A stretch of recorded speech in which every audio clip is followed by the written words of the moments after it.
Estamos de volta para a nossa segunda parte da aula. E meu irmão assistindo os vídeos, é uma pessoa que entende muito do assunto, quando o assunto é vídeo, a estética de câmera. E aí ele falou para mim: "Ô Marisa, quando você vira, você não para quieta, o áudio some." Então ele pediu para eu pendurar aqui meu microfone, então vai ficar uma coisinha meio escrotinha aqui, mas é para vocês escutarem essa minha voz rouca aqui melhor do que estava antes. Então eu posso dar uma sambada aqui que vocês vão conseguir me ouvir. Espero. Nada como quem entende. E ele falou várias coisas também, falou que eu estava meio corcunda e tal. E vamos que vamos. Vou tentar ficar com uma posição aqui mais ereta. Vamos ver se eu consigo, né? Ótimo. Então, continuando, no outro vídeo eu estava falando para vocês de uma visão global da dosimetria de pena e a importância que ela tem nos nossos estudos, tanto práticos como para a OAB. Mais ainda, quem quiser prestar concurso de magistratura, Ministério Público, é indiscutível que precisa saber dosimetria de pena de cabo a rabo. Lá no final do vídeo, quando a gente terminar, a gente ainda vai discutir algumas questões pacificadas do STJ quanto a esse tema. Vamos lá.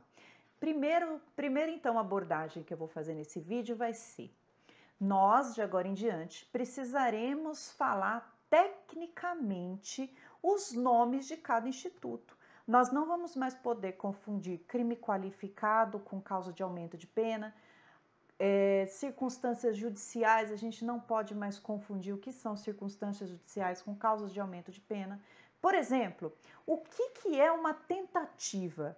Uma tentativa é uma causa de diminuição de pena. Então, a gente não pode dizer que uma tentativa, ela atenua a pena. A tentativa é uma causa de diminuição. E quando eu falo causa de diminuição, eu vou saber que ela vai incidir na terceira fase, na dosimetria de pena.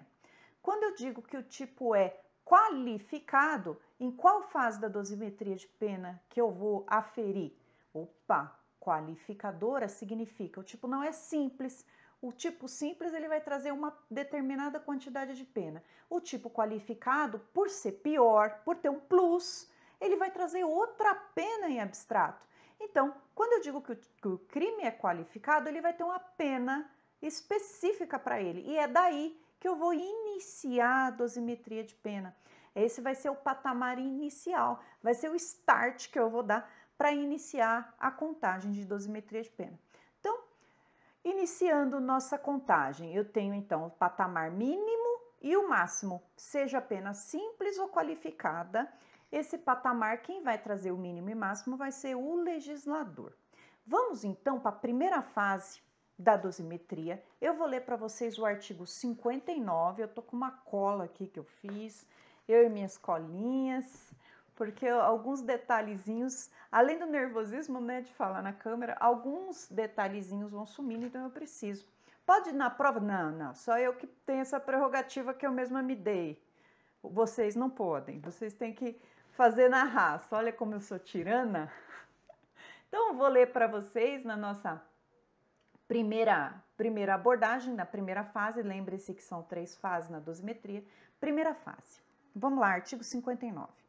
O juiz, atendendo à culpabilidade, os antecedentes, a conduta social, a personalidade do agente, os motivos, as circunstâncias e consequências do crime, bem como o comportamento da vítima, estabelecerá, conforme seja necessário e suficiente, para reprovação e prevenção do crime. Olha só, na primeira fase de dosimetria, o juiz vai ter que analisar essas 8 circunstâncias aqui. Cada uma dessas circunstâncias vai pesar para mais ou para menos na dosimetria. Vejam, quais são essas 8 circunstâncias? Vamos contar aqui. Culpabilidade, antecedentes, conduta social, personalidade do agente, motivo, circunstância, consequência e o comportamento da vítima. Vejam, são 8 circunstâncias. Se são 8 circunstâncias, cada circunstância vai valer 1/8 do intervalo de pena. Vou colocar aqui para vocês para facilitar a minha própria vida. Vamos pensar num tipo penal cuja pena seja de 2 a 10 anos de reclusão. De 2 a 10 anos de reclusão. Qual que é o intervalo de pena entre 2 e 10? São 8 anos. Então, 2 tiro 10 fica 8. Eu tenho 8 anos de intervalo de pena aqui, concorda? Cada uma das circunstâncias judiciais vale 8 anos. Então, um exemplo prático aqui. Quando o juiz inicia a dosimetria de pena, ele vai partir da pena mínima, 2 anos. Aí, ele vai verificar a culpabilidade. A primeira circunstância judicial, nós vamos falar uma por uma, é a culpabilidade. Vamos verificar aqui a culpabilidade. Opa! O juiz então vai valorar como negativa a culpabilidade, porque o crime é mais reprovável. Então, nós vamos explicar ela, mas vamos lá. O juiz valorou a culpabilidade, vai subir um degrau. Então, aumenta-se 1/8 dessa pena. O que era de 2 anos passa a ser 3 anos. E assim por diante. Cada uma das circunstâncias que o juiz valorar como negativa, eu vou aumentar de 1/8. Mas aonde está essa história de 1/8? Eu olhei o código inteiro, não achei nada de 1/8, não achei nada. Não vai existir, pessoal. Isso aqui vai ser critério do juiz e a jurisprudência. Como são 8 anos, o mais justo a fazer é que, como são 8 circunstâncias, o mais justo a fazer é que cada uma dessas circunstâncias valha 1/8. Então, há jurisprudência, há decisões que na primeira fase o juiz usa 1/6. Ele vai usar 1/6 tanto na primeira como na segunda fase, já que não existe esses patamares na lei. Se não tem na lei, então a jurisprudência dá esse apoio. Eu acho muito mais justo que, se são 8 circunstâncias, a gente use então 1/8, valendo 1/8 cada uma das circunstâncias. Como que eu faço essa conta? Qualquer intervalo de pena eu divido por 8.